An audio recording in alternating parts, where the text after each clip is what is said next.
Vai começar com a prece de 7 linhas. Se alguém quiser, não souber de cor e quiser acompanhar, né, tem as passas de prática ali no início. A gente vai fazer a prece de 7 linhas e o refúgio Bodhicitta.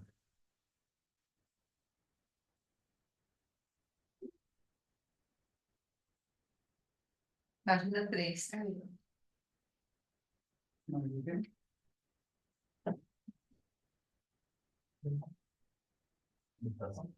Não, a gente não vai fazer, vamos só fazer as preces iniciais. Prece de 7 linhas a Guru Rinpoche.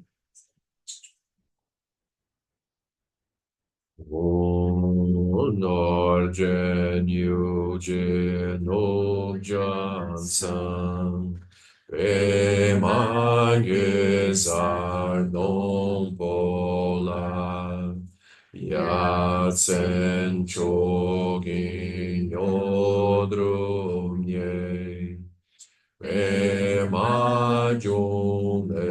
Eshek Sudra Ordo Candro Mampecor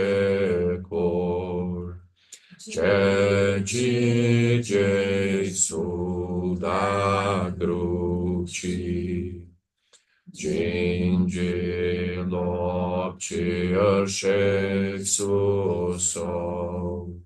Goro Pemasi Giahum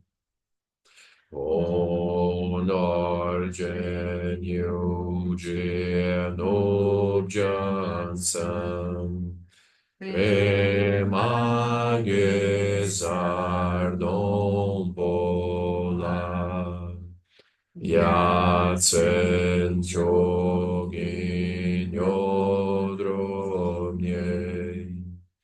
Emajun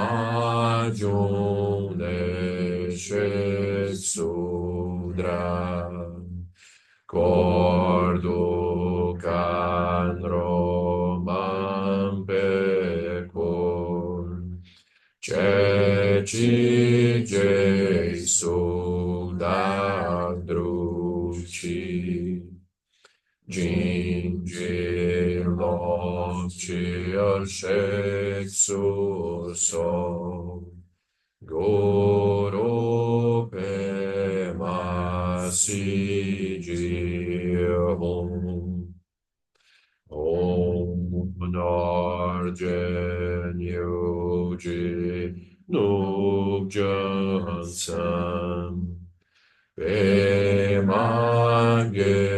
Pemangezar Dom Pola Yatsen Chogin Nyodromye Pemajun Eshek Sudra Cordo Candro Mampecor Ceci Jesu Dadruci Gingi Lopci Arshexuso Guru Pema Siji Om Refúgio e Bodhicitta Sanje Chodan Sochi Chodam La Jancho Bardo Dagni Chatsochi Dagi Jinso Jipe Sonanchi Drola Pentir Sanje Dropasho Sanje Chodan Sochi Chodam La Jancho Bardo Dagne Chatsuchi Dagi Jinso Jipe Sonanchi Drola Penchir Sanje Drupasho Sanje Chodan Sochi Chonan Lama Jancho Bardo Dagni Chapsuachi Dagi Genso Jipe Sonanchi Drola Pentir Sanje Drupacho. Boa noite. Muito bem. Então, nosso tema de hoje é uma questão da simbologia e das imagens no budismo. Se a gente for pensar de modo amplo, o budismo todo, assim, ele é simbólico. As palavras são simbólicas, os sons são simbólicos, as imagens são simbólicas. Então, assim, né, para transmitir algum conhecimento, alguma visão, sempre aquilo é feito através de alguma linguagem simbólica. Mas aqui a gente vai estreitar um pouco, vai focar mais a parte simbólica em termos de imagens, cores, objetos, significados. A gente vai olhar um pouquinho disso, sim. Especialmente o budismo tibetano é extremamente rico nessa simbologia. Algumas outras linhagens budistas são às vezes um pouco mais minimalistas, mais sintéticas, mais monocromáticas. Agora, o budismo tibetano, ele é colorido, ele é cheio de imagens de todos os tipos, assim. É super interessante. Aquilo é uma riqueza. Aquilo, inclusive, assustou assim os ocidentais quando eles encontraram o budismo tibetano, o budismo Vajrayana. Eles olharam para aquilo e até os primeiros assim analistas disseram isso nem é budismo, isso é alguma corrupção, assim, uma mistura do budismo com correntes hinduístas que não é mais budismo.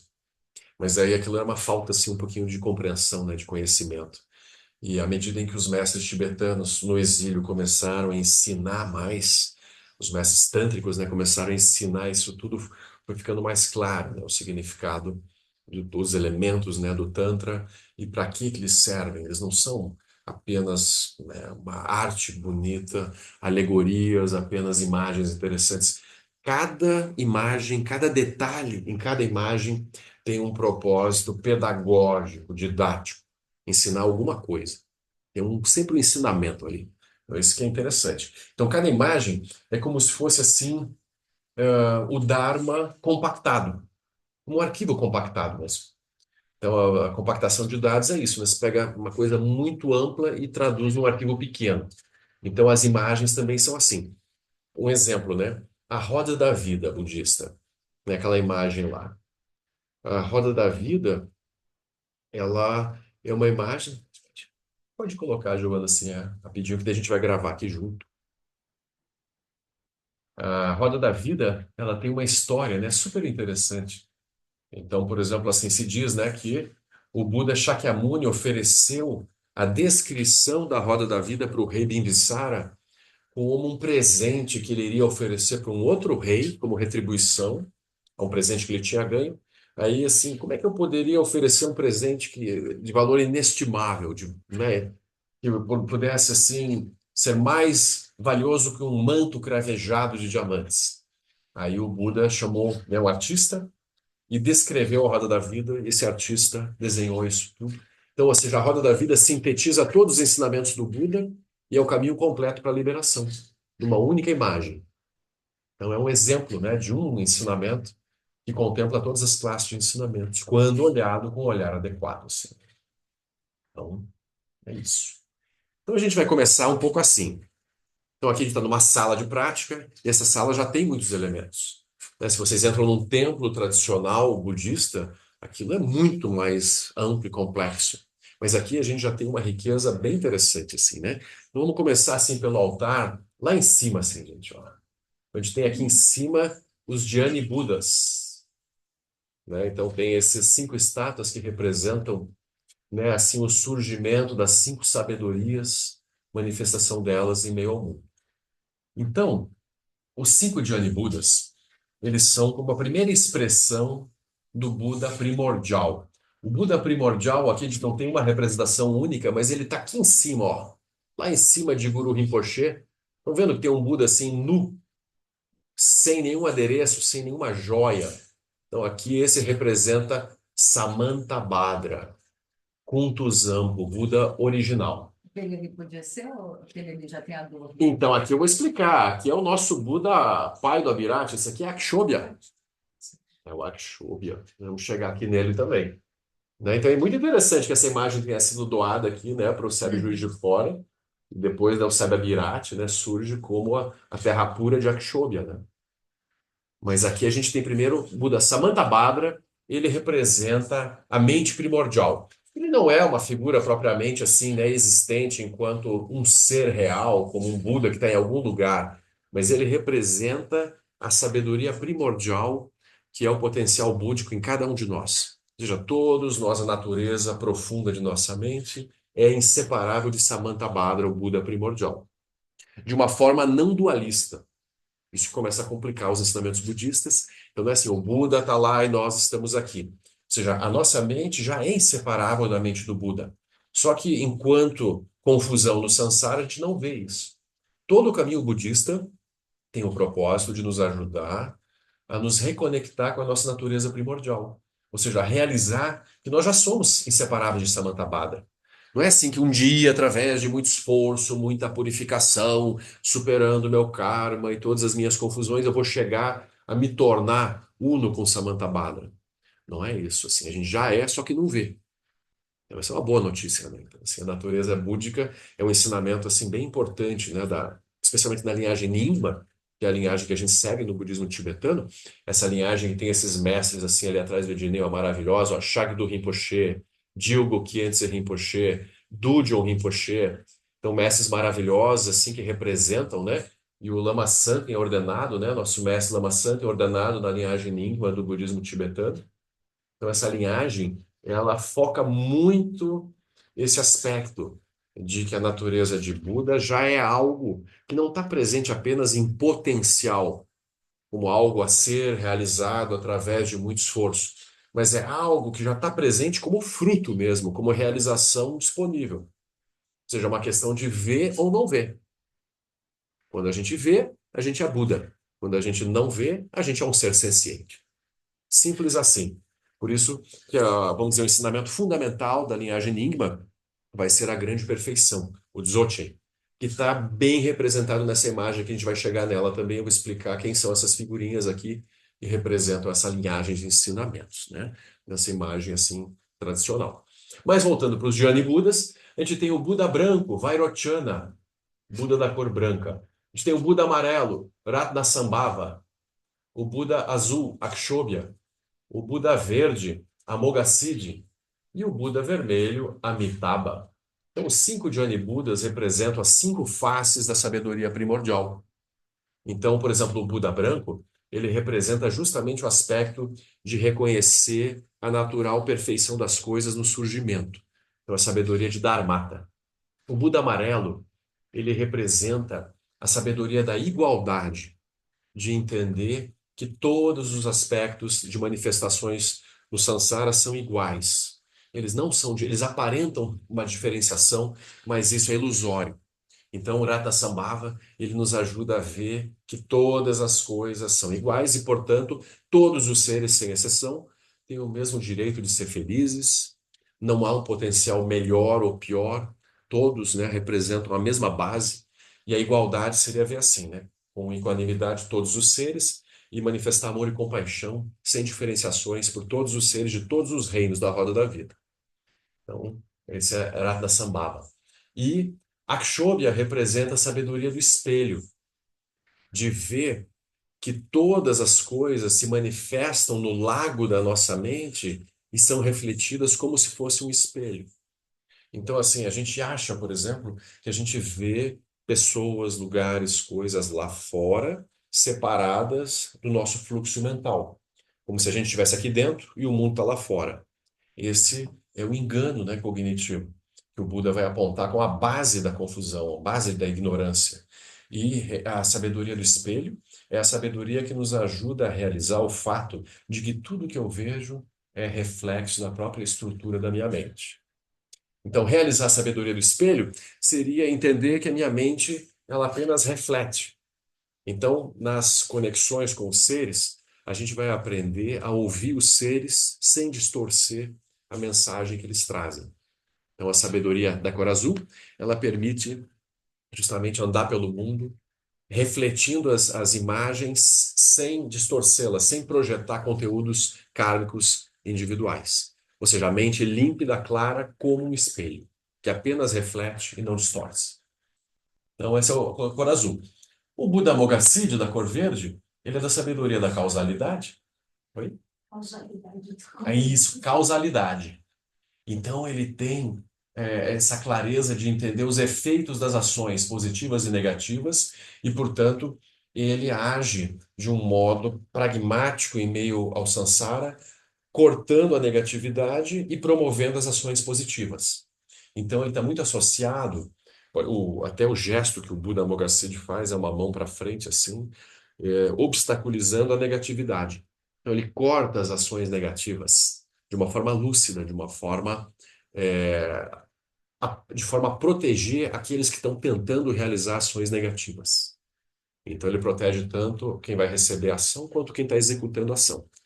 Então, isso é uma coisa que a gente precisa aprender a fazer também. Cortando a negatividade, a gente está protegendo todo mundo. Aquele que ia fazer a negatividade e aquele que ia sofrer a negatividade. Então, isso é uma inteligência prática em meio ao mundo. E o Buda Amitabha, da cor vermelha, ele é o Buda da sabedoria discriminativa, Prajnaparamita. Então, ele nos ensina como entender a realidade, como interpretar todo o Dharma e como, realizando o Dharma, alcançar a superação do samsara. O Buda Amitabha, ele vai aparecer também lá na roda da vida. Aqui a gente tem a terra pura do Buda Amitabha. Tá vendo que tem um caminho de arco-íris que sai da roda e vai aqui para uma nuvenzinha maravilhosa aqui?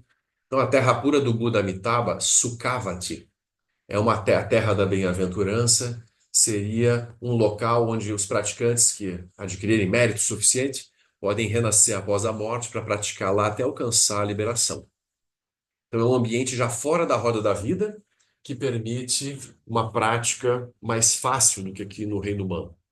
Então, esse é o Buda Amitabha. Se diz que pelos votos do Buda Amitabha, ele é muito próximo ao reino humano. Então, é mais fácil de renascer na terra pura de Amitabha do que em outras terras puras dos outros Jnana Budas, por exemplo. Porque o que se dá assim, né, na conexão com os Budas? Então, os símbolos eles se tornam interessantes nesse aspecto.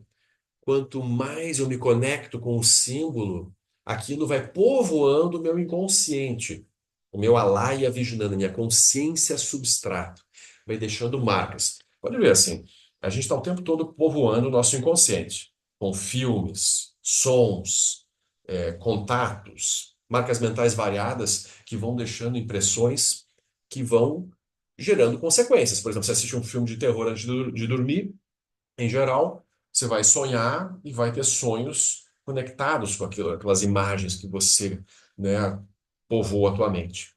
Então, se a gente povoar o nosso Alaya Vijnana com os símbolos do Dharma, então isso é uma boa coisa. Isso gera conexões que podem nos ajudar a ter renascimentos conectados ao Dharma.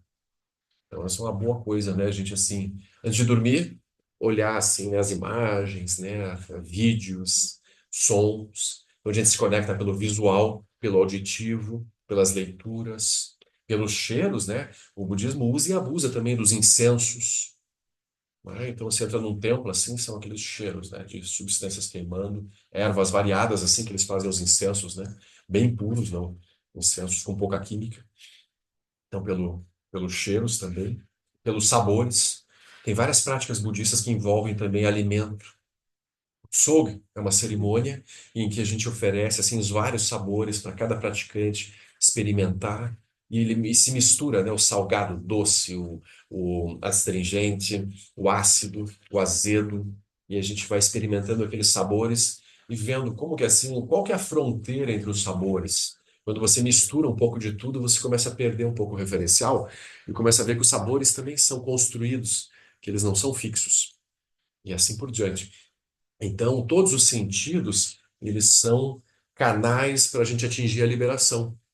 Tem vários sutras que descrevem outros reinos em que os Budas não ensinam através de palavras. Os Budas ensinam apenas através de gestos. Aí os seres veem o gesto, e aquele gesto introduz a uma região de liberação.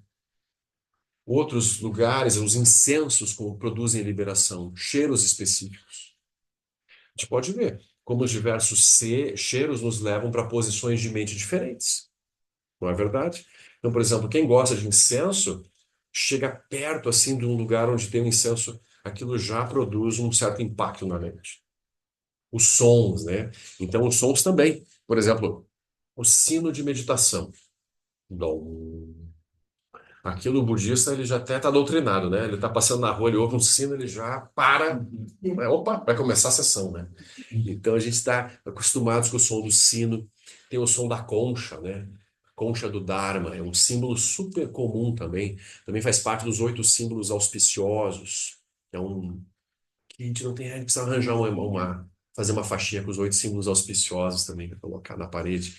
Então a concha do Dharma representa quando o Buda vai ensinar. Quando é aquele som, né? Aquele som assim. E aí, em geral, quando os mestres e mestras vão chegando para dar os ensinamentos, é tradicional tocar concha, né? Tem outros instrumentos também, aí no budismo Vajrayana tem vários instrumentos durante as cerimônias com objetivos variados. Tambores, tu, tu, tu, tu, tu, tu, tu. Tem a corneta de fêmur humano, o Kangling, né? É uma corneta tradicional também que faz um som mais agudo, né? Um som assim mais assustador, que é usado especialmente nas práticas de Chode, que é uma prática em que a pessoa tradicionalmente ia para um cemitério fazer a prática. Então ela ia olhar para os medos dela, né? Os medos de fantasmas, de demônios, de seres variados. Então ela ia para um lugar assim bem assustador, e aí tem um tamborzinho e a corneta assim, chama, venham, venham espíritos do mal, coisa assim, né? De fêmur, tradicionalmente é feito de fêmur humano. Modernamente, né, como a maior parte da legislação da maioria dos países não permite isso, então não se usa mais tanto. Mas ainda em certas regiões da Índia, do Nepal, do Tibete, ainda se faz, né? Porque lá eles tinham um problema, assim, especialmente em lugares frios. O que que você faz com um cadáver de alguém morto? Como é que vai enterrar num solo pedregoso congelado? Como é que você enterra alguém? Como é que você queima num lugar onde não tem floresta, não tem madeira? Não dá para cremar, não dá para enterrar. Então, o que que eles faziam tradicionalmente? Eles cortavam em pedaços, né, os cadáveres e ofereciam para os abutres. É um incendiário tradicional das regiões elevadas assim do Planalto tibetano, na Índia também, na fronteira ali. É muito complicado se desfazer de um cadáver. Coisas que a gente não imagina assim, né? Problemas que para nós não existem. Mas aí tinha essa coisa, né? Então era muito fácil encontrar ossos humanos, todas as direções, né? Então, vocês vejam, todos os sentidos, eles se conectam com símbolos do Dharma e permitem a gente avançar no caminho da liberação, né? Então, os 5 Jhana Budas seriam os Budas primordiais que manifestam as várias mandalas. Então, uma mandala sempre é um círculo com um significado, né? Então, por exemplo, assim, até essa imagenzinha assim é bem interessante, né? Ou seja, uma imagem circular em que tem um centro e muitas outros níveis concêntricos. Então, uma mandala sempre assim, tem um Buda central com uma consorte, o Buda representando o aspecto de meios hábeis e a consorte representando o aspecto de vacuidade, os dois inseparáveis. Então, ou seja, sabedoria primordial e vacuidade representando o centro da mandala e aí todas as manifestações que vão surgindo. Tem palácios, tem muros, tem águas, tem seres de todos os tipos. Então tem bodhisattvas, todos pacíficos e irados.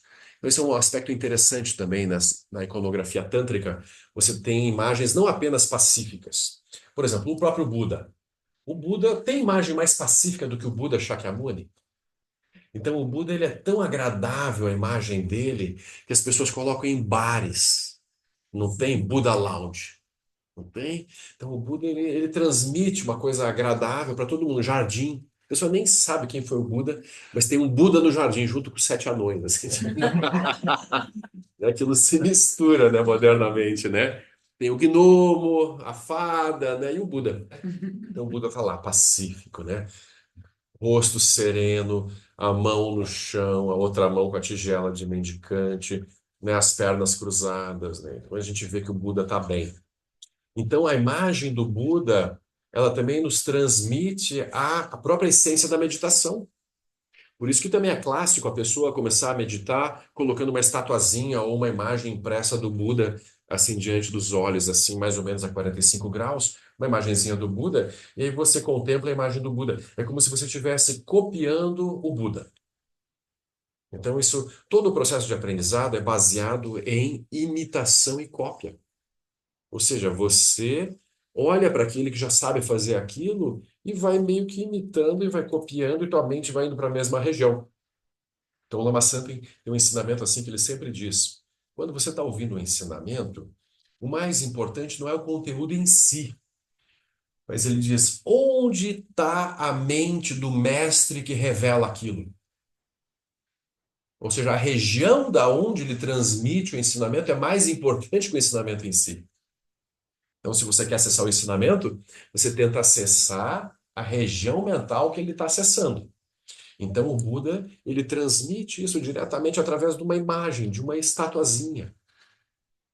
Então, é interessante, por isso que é bom ter em casa estátuas, imagens impressas, assim, a pessoa se cercar dos símbolos do Dharma, né? Isso ajuda muito. Porque você acorda meio de mau humor e vê o Buda, assim, sereno.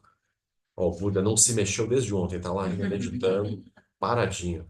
Daí eu pego, né, vou lá, vou, sento para meditar um pouquinho, imito o Buda. Isso é muito bom. Então, a simbologia do Buda, então ele está lá, né? O Buda Shakyamuni, que é esse nosso, né, professor central, ele está sentado, né, com as pernas na postura de lótus completa, né, as duas pernas cruzadas. E aí tem muitos gestos que ele pode estar fazendo. O mais comum é assim, a mão direita tocando o chão e a mão esquerda assim, segurando uma tigela de mendicante. Esse é o mais comum. O gesto de tocar a terra como testemunha, que foi característico da iluminação do Buda. O Bhumi Sparsha, ele toca a terra, e a terra treme, e a tigela de mendicante mostra como ele é um. Diante do mundo, ele não tem posses, ele está livre, nada o prende. Ele é um monge completamente livre. Isso, ó, Nick, na capa da sadhana, quem tiver com a sadhana, na capa principal é o Buda Shakyamuni. É maravilhoso. Ele tem os mantos do Dharma, também os mantos monásticos representam os votos que ele fez de beneficiar os seres e de manter uma moralidade correta em meio ao mundo. Então vejam, a imagem do próprio Buda cheia de significados. E o Buda nessa imagem aí é interessante também. Podem olhar para todo mundo quem tiver a sadhana perto. Presta uma, por favor, Nick, que eu vou apontar aqui também, né? Que além do, vamos dizer assim, do Buda na imagem central, aqui o Buda não tem dois seres aqui embaixo, um de cada lado perto dele, embaixo? Então aqui são os dois principais discípulos do Buda Shakyamuni, que foram Shariputra e Maudgalyayana, dois arhats lá que foram contemporâneos do Buda. Então esses dois arhats, eles eram os únicos professores que o Buda autorizava dar ensinamentos no lugar do próprio Buda. Então, eles estão aqui representados. Acima do Buda tem um pássaro, não tem? Um pássaro meio estilizado lá em cima, que é o Garuda. O Garuda é um pássaro também mítico. Lá em cima, assim, lá em cima da cabeça do Buda tem um rosto de pássaro, assim. Um pouco bem estilizado, assim, vamos dizer, né? Tem que ter boa vontade para a gente ver enxergar um pássaro ali. Mas é um pássaro. Se diz que o Garuda é um protetor dos ensinamentos. Ele persegue, vamos dizer, os seres que combatem o Dharma, e ele se diz que ele já sai do ovo pronto. Ele não é um pássaro assim que vai gerando penas aos poucos, que vai crescendo. Ele sai do ovo pronto e já sai voando. Então o Garuda é um símbolo muito importante, tanto no budismo tradicional quanto na própria grande perfeição também. Ele é um símbolo da nossa natureza primordial, que já nasce pronta, que não precisa se desenvolver. Então chama Garuda. Então, essa imagem. E o Buda sempre está sentado sobre um trono de lótus. Então vocês vão ver a simbologia do lótus aparece também em todas as direções no budismo. Então o Guru Rinpoche Padmasambhava é o nascido do lótus. Ele nasce de um lótus sobre um lótus. Guru Padmasambhava. A própria palavra, né, Padma é lótus, Sambhava é nascido. É o nome dele mesmo. Então esse lótus, ele pode ter muitas pérolas. Então a simbologia do lótus, por exemplo, o aspecto mais comum tem aqui também, muito bem, no segundo, aqui na segunda página, né, para quem quiser olhar mais de pertinho.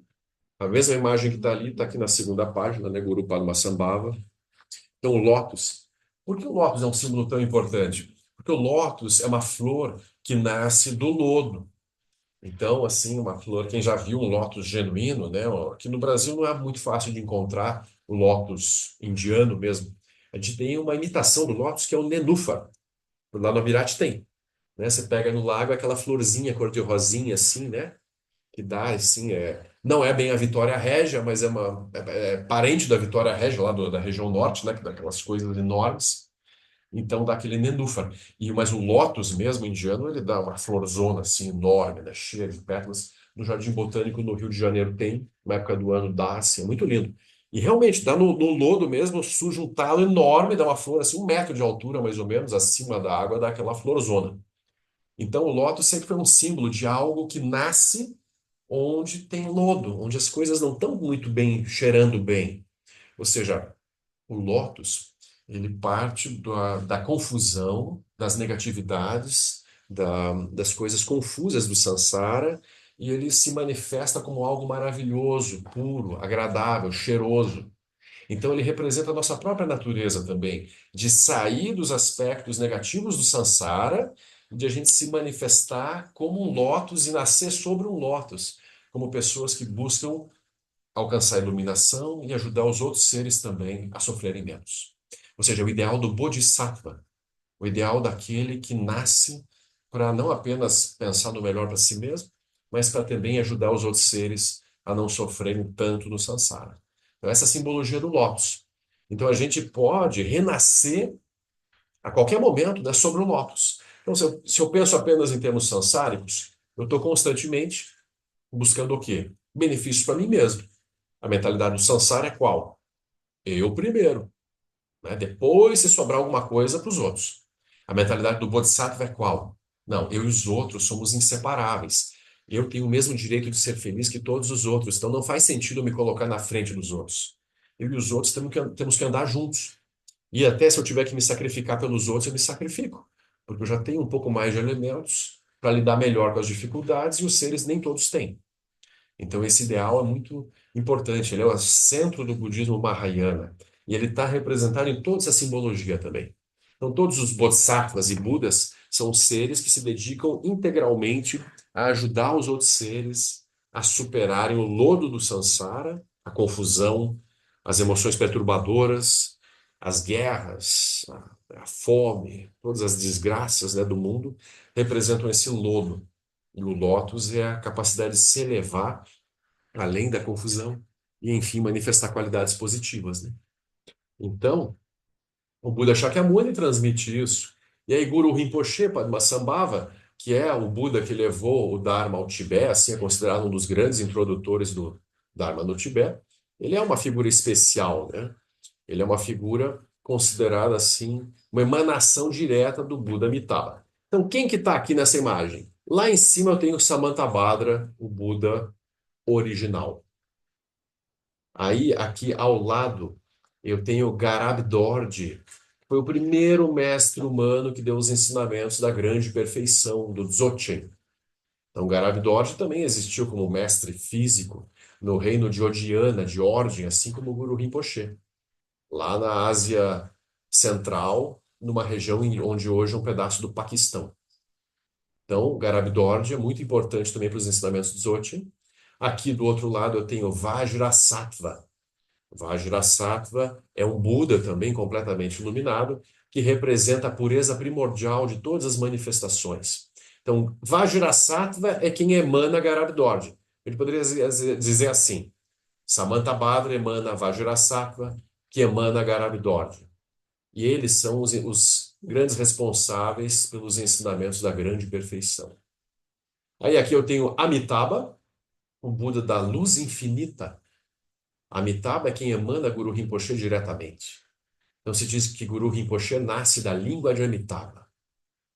Mas Amitabha também emana Avalokiteshvara, o Bodhisattva da compaixão, Chenrezig, aquele que ouve os sons, os lamentos do mundo e busca diminuir o sofrimento dos seres, né? Então, Avalokitesvara é o Bodhisattva associado, por exemplo, a quem? Sua Santidade, o Dalai Lama. Voltando aqui para frente. Então, o Dalai Lama é considerado uma emanação direta de Avalokitesvara e muitos outros grandes mestres. Então, esses seres todos compõem uma mandala de sabedoria e Guru Rinpoche é inseparável de todos eles. Então, as mentes não são separadas. Guru Rinpoche manifesta os meios hábeis de todos esses Budas e seres iluminados. Ao lado dele, a gente tem as duas grandes principais discípulas de Guru Rinpoche, Yeshe Tsogyal, a principal discípula tibetana de Guru Rinpoche, e Mandarava, a principal discípula indiana de Guru Rinpoche. Então, aqui só fazendo também um marketing aqui desses seres fantásticos, a gente tem os livros com as biografias de cada um deles. Então, a gente tem um livro que chama Guru Rinpoche, Sua Vida e Tempos, para quem quiser entender mais o princípio de Guru Rinpoche. A gente tem Consorte do Nascido do Lótus, as vidas da princesa Yeshe Tsogyal. E a gente tem As Vidas e a Liberação da Princesa Mandarava. Então, são três livros assim bem interessantes para quem quiser, com o tempo, entrar nisso. Assim, né? Então, o que, que é a noção de uma consorte? Os seres de sabedoria, eles têm parceiros no caminho, parceiros tântricos. Então, por exemplo, a polaridade masculina, feminina aparece muito no Tantra. Ou seja, os seres, e não necessariamente, assim, quando a gente fala masculino e feminino, a gente vai falar corpos biológicos, homem e mulher. Então, são os princípios masculino e feminino que estão presentes em todos nós. Mas eles surgem também como parcerias no sentido de companheiros no caminho. Então, Yeshe Tsogyal e Mandarava foram companheiras de Guru Rinpoche em momentos diferentes, vamos dizer, da trajetória dele como mestre. E isso é muito comum no Dharma, né? Seja a nível físico, né, ou a nível sutil. Por exemplo, os monges e monjas, eles não têm companheiros, eles têm um voto de celibato. Por exemplo, Sua Santidade Dalai Lama nunca teve relações, né, com seres humanos. Ele tem esse voto de monge desde pequenininho. E aí tem outros professores que não. Por exemplo, Lama Santen é um professor casado, Shagdu Rinpoche era casado, teve filhos. Dilgo Khyentse Rinpoche casado, teve filhos. Dudjom Rinpoche, que foi casado, teve filhos também. Então, especialmente na linhagem Nyingma, é mais comum ter mestres e mestras casados e com filhos do que mestres e mestras monges. Mas também é possível ter. Alguns grandes mestres também foram monges. Por exemplo, Dilgo Khyentse, antes de casar, ele foi muitos anos ele foi monge. Ele foi casar muito depois, assim, depois de ter passado muitos anos em retiro sozinho. Então tem essas modalidades. Mas a ideia é de que um casamento aí não se torna apenas um casamento entre dois seres no sentido de construir uma família ou ter assim alguém, né, para dividir a vida. Mas o propósito principal é de um apoiar o caminho do outro. Então, nesse sentido, dentro do Dharma, quem quiser namorar, casar, ter relações no Dharma, a ideia mais elevada seria assim, uma parceria para ajudar outra pessoa a avançar no caminho. Seria a forma mais elevada, né, de se relacionar, não só em termos, né, afetivos, amorosos, mas também com amigos, com família, com os filhos, com todo mundo, né? Ou seja, não olhar os seres apenas como parentes, mas como seres com os quais eu estou andando junto e quero avançar no caminho junto com eles. Então, né, cuidando dos seres, né, procurando aproveitar as relações como método de prática. Né? Isso seria o melhor. Por exemplo, se a gente vive em comunidade, né, como no Sevia Birati, a gente está, né, tá desenvolvendo uma comunidade budista, ou como sangha urbana, então, a mesma coisa, a gente está se ajudando, se apoiando uns aos outros, né, como amigos no caminho, né? É sangha. Então, a noção de sangha é justamente essa. Ou seja, é um grupo de pessoas que está praticando, que está avançando no caminho, e enquanto avança, tenta apoiar todos os outros ao redor para avançarem juntos, né? A gente não tenta se isolar assim, né? Então tem esse sentido mais amplo de eu começar a olhar o mundo todo como sanga. A gente começa com núcleos pequenos e vai expandindo essa noção de sanga, né? Super importante. Então, a palavra sanga significa isso, comunidade espiritual. Então, o Buda é o desperto. O Dharma são os ensinamentos do Buda e a Sangha é o conjunto de praticantes, né, que avança nessa direção. Muito bem. Então, na estrutura de um altar, então a gente tem assim lá em cima, então os Jani Budas, a gente viu o Buda Shakyamuni, e tem outras figuras maravilhosas. Por exemplo, aqui a gente tem Tara Vermelha, né? Tara Vermelha, ela também. Ela pergunta sentar aqui, mais perto. Pode sentar. Se quiserem, assim, né? Ah, o próprio já conhece. Essas imagens. Então aqui, maravilha, vai ficar gravado também. Então, Tara Vermelha, acho que você pode chegar até pertinho, Giovanni, porque você vai tirar um close da Tara Vermelha ali, né? Então, é também uma deidade feminina. Então, se diz que Tara nasce de uma lágrima de Tcherezig. Então, da compaixão, Tcherezig é uma figura nem masculina nem feminina, uma figura assim assexuada. Tcherezig manifesta da compaixão de uma lágrima, nasce Tara, que é uma manifestação da compaixão feminina, que faz o voto de sempre se manifestar em corpo feminino para ajudar os seres.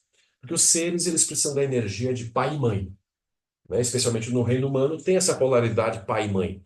Então, os Budas se manifestam nas mais variadas formas, né, para ajudar os seres. Então, o Tara vermelha é uma das manifestações de Tara. Então, tem 21 emanações das Taras das mais variadas cores. Cada cor representa um tipo de meio hábil específico. Por exemplo, a Tara vermelha, ela é considerada salvadora veloz. Então ela tem numa das mãos tem um lótus e um arco e flecha esticado sobre um lótus vermelho. Esse arco e flecha, feito de pétalas de flores, representam a capacidade dela de intervir rapidamente, especialmente em situações difíceis, como acidentes, envenenamentos, situações assim graves de crise. Então por isso que ela é chamada de salvadora veloz, a tara vermelha. Então, a sadhana de Tara Vermelha, a gente faz diariamente nos pujas com o Lama Santem à noite, recita, né, toda a liturgia, vamos dizer, de como se conectar com a mente de Tara Vermelha e recitar o mantra de Tara, Om Taretam Soha. Então, tem os mantras também associados às deidades. Então, por exemplo, o Guru Rinpoche, Om Rahum Benzaguru Pema Siddhum. Avalokiteshvara, Om Mani Padme Hum. Amitabha, Om Amideu Ari. Vajrasattva, Om Vajrasattva Hum. Tara vermelha, Om Taretam Soha. E assim por diante. Cada uma das maneiras dos mestres e mestras assim, Budas iluminados, eles vão estar associados à sílaba, semente e falas que representam a sabedoria, né, desse ser. Então, Tara vermelha. E do lado dela, a gente tem outra representação também de Padmasambhava, Guru Rinpoche, igual àquela ali, já vamos falar mais sobre essa representação. Aí, do outro lado, nós temos aqui Avalokiteshvara de novo. Então, aquela imagem, Avalokiteshvara de 4 braços. Então, também tem isso, né? Então, aqui ele tem 2 braços. Aqui ele já pulou para 4 braços. E tem uma que ele tem 1000 braços. Então, Avalokiteshvara, assim, tipo Bombril, né? 1001 utilidades. Então, cada representação vem de uma simbologia específica. Então, ele tem símbolos. Por exemplo, nas 2 mãos centrais, ele segura uma joia que realiza desejos. Chintamani. É um ovo azul, está entre as mãos centrais dele. Então, assim, miticamente, a joia que realiza desejos é um objeto que realmente satisfaz os desejos, assim, vamos dizer, convencionais dos seres. Comida, roupa, condições, assim, de vida, né, que gerem menos sofrimento. Então, a joia que realiza desejos está ali. Ele também tem outros símbolos. Por exemplo, tem o mala, né? Também vocês já viram esse colar budista, que é um apoio, né, para a gente recitar os mantras. Então, geralmente ele é feito de 108 contas. Essas contas têm o propósito de recitar, né, assim, acumular os mantras. Então, por exemplo, Om Mani Padme Hum, Om Mani Padme Hum, Om Mani Padme Hum, Om Mani Padme Hum, Om Mani Padme Hum. Então, a pessoa vai contando. No cérebro, a gente tem a tradição que o Lama Santo traz, usar a mão esquerda empurrando as contas para fora, oferecendo para o mundo os mantras. Então a gente usa o polegar e o indicador e vai empurrando as contas. A pessoa vai, faz 108 vezes recitações. Quando ela chega na última, em vez de ela passar por cima, ela gira o mala e retorna no sentido inverso, fazendo a volta. Então a gente vai acumulando os mantras assim. Qual que é o propósito de recitar mantras? É justamente se conectar com aquela sabedoria que aquela deidade está transmitindo. Então, quando eu recito Om Mani Padme Hum, esse é o mantra da compaixão de Chenrezig, é o mantra da pacificação das emoções perturbadoras. Então, eu vou pacificando minha mente, minhas emoções e vou, vamos dizer assim, irradiando isso para todos os seres ao redor. Om Mani Padme Hum, Mani Padme Hum, Mani Padme Hum, Mani Padme Hum, Mani Padme Hum. Então, a pessoa vai entrando, né? Corpo, energia e mente vão pacificando e se conectando com aquela mente de Tcherezik. Essa é a ideia dos mantras. Eu não recito o mantra pedindo uma bênção externa de alguma deidade que está em algum lugar no universo aí, por favor, me salve, né? Eu, coitado de mim, pecador aqui no planeta Terra, no século XXI, né? Queimando o planeta, comendo o que não devia, usando plástico demais, destruindo tudo em tudo que é direção, né? Me ajude a me salvar. Então não é bem isso. A ideia é eu recito o mantra procurando manifestar a mesma mente da deidade. Esse é o objetivo dos mantras. Então, Om Mani Padme Hum, ou, por exemplo, Guru Rinpoche, Om Ha Hum Benza Guru Pema Siddhi Hum, Om Ha Hum Benza Guru Pema Siddhi Hum, Om Ha Hum Benza Guru Pema Siddhi Hum. Então, a pessoa pode recitar bem rapidinho. Om Ha Hum Benza Guru Pema Siddhi Hum, Om Benza Guru Pema Siddhi Hum, Om Benza Guru Pema Siddhi Hum. Os tibetanos, se vocês olharem, eles vão entrando assim no modo meio assim, uma espécie de meditação, de transe mesmo, recitando os mantras. Enquanto tem muitas pessoas na sala, aquilo fica um zumbido só. E aquilo, quando você entra numa sala de prática, assim, aquilo dá um barato, assim.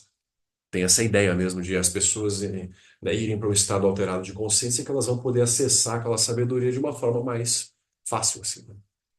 Então, o mala, ele tem esse sentido. É uma ferramenta de apoio para contar os mantras. E ele também, quando você pega o mala para recitar, aquilo também já te ajuda a ir para aquela posição de mente específica. Então, veja, todos os símbolos têm um propósito didático de nos colocar numa posição de mente de mais sabedoria, menos confusão e de superação dos obstáculos, né? Das confusões que a mente carrega. Muito bem. Então, Avalokitesvara, Bodhisattva da compaixão, né? Tem toda uma história também por trás. E aqui ao lado a gente tem, desculpa, eu confundi, aqui estava Avalokitesvara e aqui é a Prajnaparamita. Olhando de longe aqui parecia o mesmo. Ó, esse branco aqui é o Avalokitesvara de 4 braços, né? E aqui do lado está a Prajnaparamita, também de 4 braços. Então a Prajnaparamita é a representação feminina da sabedoria. Então, Prajna é a mãe de todos os Budas, a Prajnaparamita. Todos os Budas, sem exceção, nascem da sabedoria. E a sabedoria aqui é representada por esse aspecto feminino, ou seja, uma mãe que produz a mente dos Budas. Então, a gente é uma prática central, né, em todos os séries, o Sutra do Coração da Prajnaparamita. É uma prática que a gente sempre recita, assim, né? É uma coisa que quem não conhece ainda com o tempo vai conhecer, vai se aproximando. É um sutra que sintetiza a sabedoria que leva à liberação. Então, é um texto que vale a pena. O Lama Santen todos os dias à noite oferece esse puja, né, essa prática diária. Quem quiser acompanhar para conhecer, está lá gravado, né, abertamente. Entra lá no YouTube, Lama Padma Santen, tem os pujas todos os dias com o Lama. E pode acompanhar síncrono, né? Pode acompanhar online todos os dias, assim, é uma maravilha. O Lama começou no início da pandemia e mantém há anos, assim, né, esse puja diário. E uma das práticas que é feita é a recitação do Sutra do Coração e do mantra. A gente vai se aproximando dessa sabedoria. E aí também tem grupos de estudo para a gente entender melhor o que é a Prajnaparamita, né, como se aproximar dessa sabedoria. A gente vai tocando esse assunto em todos os grupos. Alguns são mais específicos, outros vão apenas sobrevoar, mas é o ponto, né, que gera a mente búdica, é a sabedoria, que é o aspecto feminino da realidade. Então a gente tem o aspecto dos meios hábeis, que é o aspecto mais masculino, representado pelo Vajra. Aí entra outro símbolo interessante, que está aqui na mão de Guru Rinpoche, Quem tiver aí com, né, a pasta de prática na segunda página, ele tem ali na frente do coração, não tem ali a mão, não está segurando uma espécie de cetro, né?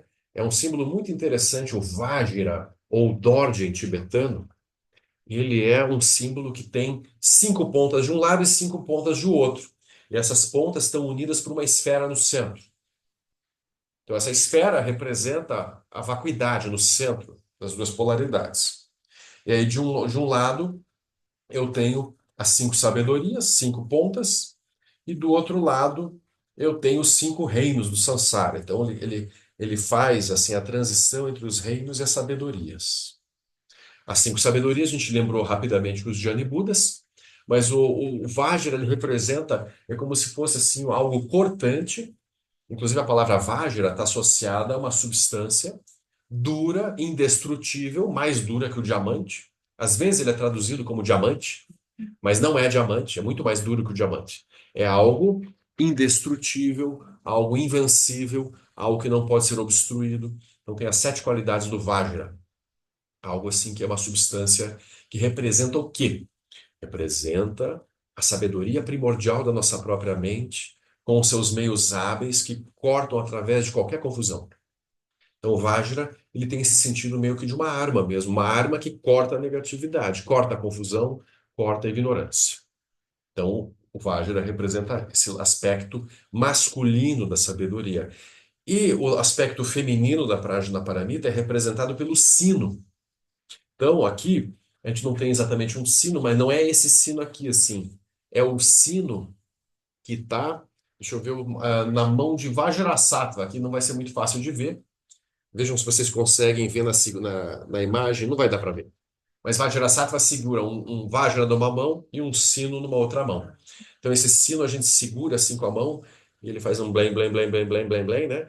Que esse sino também, o Drilbo ou Ganta, é um objeto também muito utilizado no budismo. Então, o Vajra na mão direita e o sino na mão esquerda. Então, eles são complementares. Meios hábeis e vacuidade. Então, eu nunca perco de vista a vacuidade dos fenômenos, ou seja, a liberdade fundamental dos fenômenos, e meios hábeis, sabedoria, para saber o que fazer diante das situações. Então, essa simbologia é bem, bem importante. Ela aparece em todas as imagens tântricas. Vai aparecer um Vajra e um sino em tudo que é lugar, né? Então, tem esse sentido. Lá no Abhirati, a gente tem um conjunto bem bonito que veio recentemente do Nepal, em que tem um Vajra, assim, né, esse cetro maiorzinho, e um sino também bonitão, assim, né, que representam, né, essas sabedorias, essas habilidades, né, dos Budas em meio ao mundo. Muito bem. Ahn, Aqui no altar também ainda, vocês viram, diante dos Budas e Bodhisattvas, a gente faz oferendas. O que são as benditas tigelinhas maravilhosas de água, vela, flores, incenso? A gente faz oferendas dos mais variados tipos, né? Oferendas simbólicas que a gente chama. Então, por exemplo, flores, incenso, luz e as tigelinhas. Ou seja, diante dos símbolos do ilimitado, a gente oferece coisas. Em templos maiores, vocês vão encontrar, inclusive, oferendas de alimento. No Templo Zulai, em São Paulo, em Cotia. Não é lindo? Eles fazem pilhas, assim, pega laranja, por exemplo, uma pilha linda de laranjas, assim, que são oferecidas, maçãs, pêssegos, então frutas super bonitas, então se oferece aquele alimento. Aquele alimento não vai para o lixo depois, ele é oferecido para pessoas também, mas ele fica aquele dia ali servindo como uma oferenda simbólica, sensorial. Por que a gente faz oferendas? Porque quando a gente, diante dos Budas, a gente oferece tudo que a gente tem de melhor, a gente vai gerando méritos. A prática da generosidade é o melhor caminho assim para a gente se libertar das obstruções. Então, a generosidade em todos os níveis, né?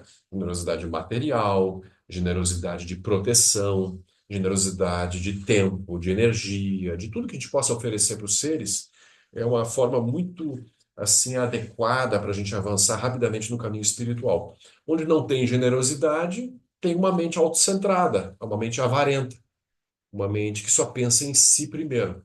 Onde tem generosidade, tem esse interesse, né, em como ajudar os seres e como facilitar. Então, da mesma forma, a gente recebe os ensinamentos dos Budas e Bodhisattvas, que podem nos levar à superação do sofrimento do samsara, e a gente, com grande alegria e agradecimento, faz o quê? Oferendas, em todos os níveis. De todas as oferendas, a mais elevada é qual? Praticar. Ou seja, a gente pegar o Dharma que eles nos ensinam, praticar de verdade e alcançar, realizar aquilo. Essa é a oferenda mais elevada, né?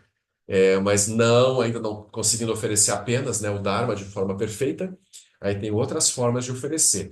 E uma delas é essa, assim, é fazer as oferendas simbólicas. Então a gente chega na sala de prática e abre o altar, né, faz as oferendas simbólicas com os elementos do altar. Então, por exemplo, as tigelas representam, olha que interessante, água de beber, a primeira tigelinha. O que que é água de beber? Então, vamos dizer assim, na tradição indiana antiga, quando você recebia um convidado que chegava da rua, a pessoa chega de uma viagem, que geralmente ela fez a pé ou fez a cavalo, alguma coisa assim, e aí você oferece o quê? A pessoa chega com sede. Então, a primeira coisa é oferecer água, né, para matar a sede do visitante. Aí, o visitante bebeu. Qual é a segunda coisa que você traz? A segunda tigelinha representa água de lavar. Ou seja, você traz uma bacia com água para lavar os pés do viajante. As pessoas usavam sandálias, viajavam descalços. Os calçado era uma coisa muito rara na época do Buda. O Buda mesmo viveu a vida toda sem sandálias, ele caminhava a pé, né? Então você trazia água para lavar os pés do viajante. Terceira oferenda, flores. A terceira representa as flores. Então, quando a gente está num lugar que tem florzinha, a gente pode até trazer uma florzinha e colocar dentro da tigelinha de água, assim. Então, é uma forma bonita também, né, de enriquecer. Tem também flores simbólicas, né, como, por exemplo, essa aqui de cerâmica. Ou a gente coloca, né, se vocês virem assim, né, nos templos em geral, sempre tem flores de verdade, né, sendo oferecidas diante do altar e dos mestres, né? Então, uma coisa assim. Por que da flor? Porque a flor alegra todo mundo. Quando você oferece flor para alguém, é difícil alguém que não goste. Só alguém que tem alergia a pólen, né? Vai olhar assim, não vai gostar muito. Mas, em geral, as flores são um presente, assim, super agradável. Você decora o ambiente com flores, né? Eu quero falar que a flor também representa a impermanência. Ele fala Também desse cara. secam rapidamente, né? Com certeza. No budismo também, tudo representa um pouco de impermanência, né? A gente vê que no budismo tudo mostra como tudo vem e vai, né? Então também a gente vai encontrar, por exemplo, os esqueletos. Se você olhar, tá vendo lá na roda da vida? Aí você também pode mostrar lá, Gilberto, isso aqui é interessante. Aqui embaixo não tem umas caveirinhas?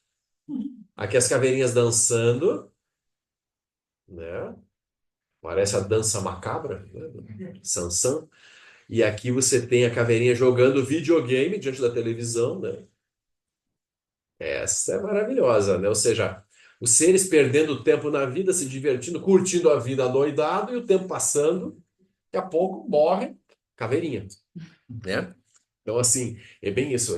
Os símbolos da impermanência, eles estão em todas as direções, né? O budismo está sempre lembrando, olha, você está vivo, mas amanhã ninguém sabe, né? Portanto, não perca tempo, pratique agora, né? Então, com certeza, a flor também. Aquela flor linda, daí ela vai, né? Tem até um sutra que acontece uma coisa muito interessante.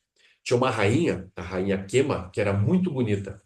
E ela era muito orgulhosa da beleza dela. Estilo assim, Instagram hoje em dia, né? Então, a rainha tinha muitos seguidores, né? Muitos likes. Tudo que ela postava dava sucesso. A rainha Kema. Aí ela chega para receber ensinamentos do Buda.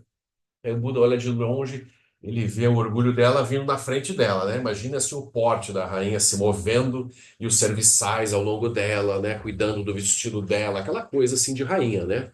Numa sociedade monárquica absolutista. E aí o Buda vê aquilo, aí ela chega perto do Buda, o que que o Buda faz? O Buda, ele gera assim magicamente a imagem de uma mulher muito mais linda que a rainha, e essa deusa estava abanando o Buda. Aí a rainha fica assim, uau, o Buda tem uma seguidora tão linda. Como assim, né? O Buda não é um monge careca, né? Uma pessoa simples que não tem posses. Como pode ter, né, uma seguidora tão linda? Ela fica olhando aquela mulher fantástica, assim, se comparando. E aí o Buda faz aquela mulher emanada envelhecendo rapidamente, assim. vai rodando, morre e vira pó diante dos olhos da rainha Kema. Então aquilo choca a rainha, assim, aquela manifestação da impermanência, né, em câmera acelerada, né? Então o Buda inventou isso aí também, né? Aquela coisa, né, que a National Geographic faz, né, para você ver como é que as coisas, né, se desenvolvem. Então ele já tinha inventado isso lá no século VI antes de Cristo. E aí a rainha Kema entende que a beleza é efêmera, como uma flor. Ela não poderia se fixar tanto a própria beleza dela, ela tinha que praticar mesmo. E ela, a rainha Kema, ela faz isso. Ela pede licença para o rei, se torna uma monja e rapidamente alcança a iluminação. Ela tinha uma sabedoria assim. O Buda viu que ela estava num ponto assim. Então isso é muito interessante também nos sutras. Então pessoas que aparentemente eram pessoas assim meio fúteis, elas rapidamente alcançam a iluminação. Você nunca sabe o potencial de alguém. Nunca acha que alguém é inferior ou você é superior, alguma coisa. Você não sabe o passado de ninguém. Por isso que os mestres, eles olham para todos os seres com um olhar de interesse, assim, eles vão dando ensinamento e não vão diferenciando, assim, quem que eles acham que é melhor ou pior. Porque todos os seres têm um potencial. Como é que aquilo vai se manifestar? Então, nos sutras tem situações interessantes. Por exemplo, a mesma coisa, obrigado. Ananda, um discípulo do Buda maravilhoso, ouviu tudo, era o atendente do Buda, era assim, o braço direito, era o 02. Isso não, né? Não. Não é uma boa analogia, né? Vamos dizer assim, né? Era o braço esquerdo do Buda, então. Tanto faz, braço direito ou esquerdo. Era o braço além da direita e da esquerda do Buda, vamos dizer assim, né? Vamos fugir dessa. Ficou ruim, né? Para onde vai, né? Dá problema essa analogia, né? Então vamos dizer assim, o Ananda era o discípulo dileto do Buda, assim, né? Tipo assim como São João para Cristo, uma coisa assim. E aí, mas Ananda não tinha alcançado a liberação ainda.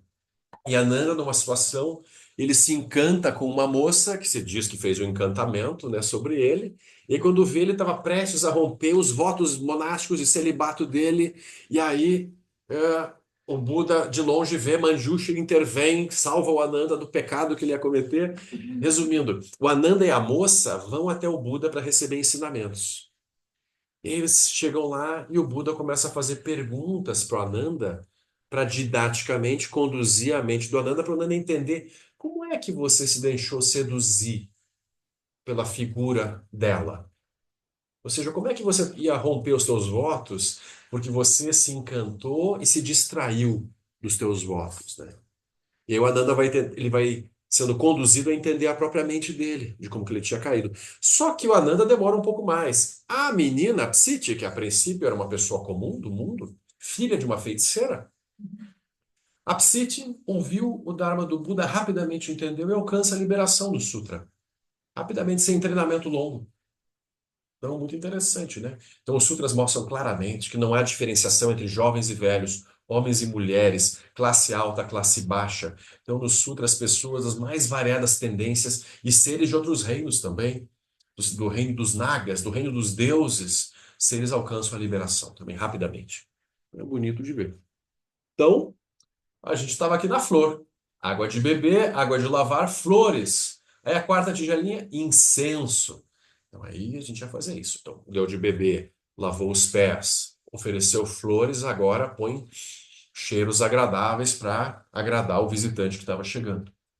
Incenso. Aí vem a luz, representada pelas velas. Então sempre tem velas no altar, né?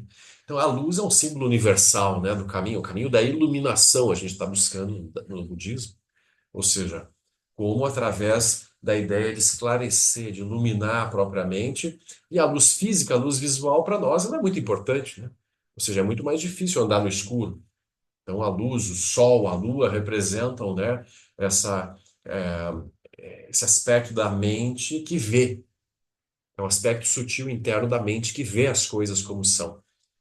Então a luz está representada na vela. Aí depois da vela vem o quê? É, água perfumada. Água perfumada. É um perfume, basicamente, colônia, qualquer coisa. Então a gente costuma colocar um óleo essencial, umas gotinhas também, ou borrifar um perfume naquela tigelinha que representa isso, né? Você trazia para o visitante também. Ele ia lavar suas mãos com água perfumada, né? Passar. Todo mundo fica feliz. Água perfumada, depois alimento. Aí você trazia, enfim, comida. oferecia, né, o melhor que você tinha em casa de comida, alimento e, por último, som. Aí tinha alguém lá, blém, blém, né, tocando um alaúde ou uma harpa, uma coisa assim, né? Eu tenho uma amiga que está fazendo aula de lira. Vocês sabiam que hoje em dia ainda se ensina lira? Aquela coisa do Nero, né? Quando ele botou fogo em Roma, né? A gente lembra da parte ruim da lira, né? Mas a lira é um símbolo, né? Das ninfas, né? Das musas, né? Das artes gregas, assim. Então, a gente oferece som. Um som agradável de preferência, né? Tipo assim, som de mantras, né? Uma coisa assim. Então, essas são as oferendas simbólicas que a gente faz diante do altar, as 8 oferendas básicas. Quando vocês vão num templo, assim, tem centenas de tigelas. Templos grandes, assim, tem muitas e muitas e muitas tigelinhas que têm que ser enchidas todos os dias. O correto é encher ao nascer do sol e retirar ao pôr do sol. No nosso caso, como a gente vem fazer as práticas à noite, a gente põe quando chega e tira quando sai, né, para fazer essa representação assim e acumular esses méritos. Então, a gente coloca as oferendas, acende o incenso e depois, diante do altar, a gente faz prostrações. As prostrações também são simbólicas. Então, a gente, diante do altar, toma refúgio de corpo, de fala e de mente, vai até o chão, toca a testa, as mãos, os joelhos no chão. Ou seja, todo o meu corpo comum, ele se prostra diante dos símbolos do ilimitado. Aí eu deixo no chão todas as minhas negatividades e me levanto fazendo o voto do Bodhisattva. Então eu tomo refúgio no Buda, no Dharma e na Sangha e me levanto para gerar benefício para todos os seres, através da minha prática das 6 perfeições ou paramitas, que são generosidade, moralidade, paciência, energia constante, concentração e sabedoria. Então, assim, o que que é a nossa prática no SEB e no Mahayana e no budismo Vajrayana? É praticar 6 perfeições o tempo todo. Então, cada momento do dia a dia, eu deveria estar observando a minha mente, investigando a minha mente, meu comportamento. Eu estou praticando generosidade, moralidade, paciência, energia constante, concentração e sabedoria. Então a gente está sempre observando a nossa própria mente, né? Procurando manter essa prática assim. E aí então, vocês vejam, colocar o altar, fazer as prostrações diante do altar e o voto de Bodhisattva quando você levanta, isso já é uma prática completa. É uma prática tão ampla que no budismo Vajrayana até se faz acumulação de prostrações. A pessoa monta o altar e ela faz centenas de prostrações diante do altar, acumulando 100.000 prostrações, por exemplo, ao longo de muitos meses ou anos.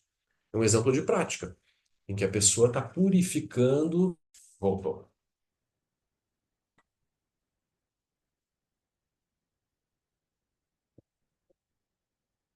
Aqui. Pronto. Então, a prática de prostração também é uma prática simbólica em que eu uso corpo, energia, mente, né, e vou recitando. Vou fazendo o voto de refúgio e bodhicitta e vou acumulando, e vou acumulando. Então, uma super prática de purificação em que o ego ele vai ao chão e quando você se levanta, você não é mais a tua identidade comum. Você tenta se levantar como um aspirante a bodhisattva. Ou seja, eu não estou no mundo só para me dar bem. Estou no mundo para libertar minha mente das minhas confusões e para ajudar os seres também a se libertarem. Então, é uma prática maravilhosa, né? A gente vai reprogramando o nosso fluxo mental. A gente foi programado, né, assim, ao longo de muitas vidas no samsara para focar apenas o eu, meu, né? Sempre, a gente está sempre pensando no que é meu e o que sou eu. Ou seja, a minha identidade, o meu sucesso, como é que as pessoas me veem, né? E o que me pertence, sempre tentando acumular posses e mais e mais e mais. Então, esse é o Sansara. E aqui a gente está substituindo esse software que foca apenas o autocentramento, né? Eu e meu, está focando justamente em transformar nossa mente na mente dos Budas, né? Quem será que está mais feliz? Os Budas ou os senhores da guerra? Então, a gente olha para o mundo, é isso, né? Grandes seres poderosos movendo guerras, movendo competições, né? Empresas, né? Impérios surgindo e desaparecendo, né? Por exemplo, o último por aqui que deu o nome de X para as coisas quebrou aqui no Brasil, não sei se vocês lembram, né? O Eike Batista perdeu tudo, né? Agora esse outro que dá o nome de X para tudo, vamos ver quanto tempo ele vai durar também. Então os seres são assim, eles têm grande sucesso e daqui a pouco aquilo vai por água abaixo. Porque o samsara é todo impermanente, né? Então no samsara não tem nada que vale a pena ficar acumulando. A única coisa que vale a pena acumular nessa vida é mérito e sabedoria.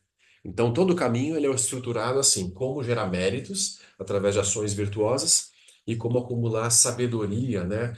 Gerando essa mente mais clara, mais lúcida, que entende as coisas como são. A gente pratica o quê? Shamatha, prática de estabilização do fluxo mental, concentração, gera uma mente mais pacífica e focada, e pratica sabedoria, vipassana. Ou seja, uma mente que aprende a investigar a situação das coisas, do si mesmo, né, das relações, olha para as coisas, vê como que as bolhas surgem e como que a gente pode sair das bolhas. Ou seja, uma mente de sabedoria, que vai te tirando do sofrimento e vai te ajudando a andar no mundo com mais felicidade, mais tranquilidade, e olhando para as bolhas dos outros seres, também ajudando aquilo a não ficar, né, numa situação em que o ser fique preso na própria bolha. Então, isso é a prática do Dharma, né? E aí, então, os símbolos e imagens são apenas recursos, né, para nos ajudar a entender aquilo. Então, depois que eu entendi quem é o Buda Shakyamuni, quando eu olho para aquela imagem, aquilo tem um brilho, para mim é o Buda. Então, que eu possa ser igual ao Buda. Tomo refúgio no Buda. O que é tomar refúgio? É realmente entender que a mente do Buda é o melhor apoio que eu posso buscar nessa vida. Seja, a mente iluminada, a mente de alguém que não sofre mais, a mente de um ser que alcançou a iluminação. É uma boa mente para tomar refúgio. As mentes dos seres no mundo têm ainda problemas, mesmo as pessoas que a gente ama, né? As pessoas, nossos pais, parentes, professores, professoras, as referências positivas, ainda têm muitos problemas. Mas o Buda é aquele que superou todos os problemas e confusões. É um bom refúgio. Né? Toma um refúgio no Buda. Né? Então, eu entendi a imagem do Buda. Aí eu olho o Guru Rinpoche. Então, o Guru Rinpoche já é uma imagem menos pacífica que o Buda. Ele já é mais ativo, ele já é mais irado. Ele tem um semblante assim semi-irado, a gente vai dizer. Então, o Guru Rinpoche, ele manifesta as 5 sabedorias em meio ao mundo. Então, ele é a corporificação dos Budas dos 3 tempos, né? Ele tem várias coisas com ele. Ele tem um Vajra na mão direita, que a gente já viu. Ele tem um vaso dentro de uma taça de crânio na mão esquerda.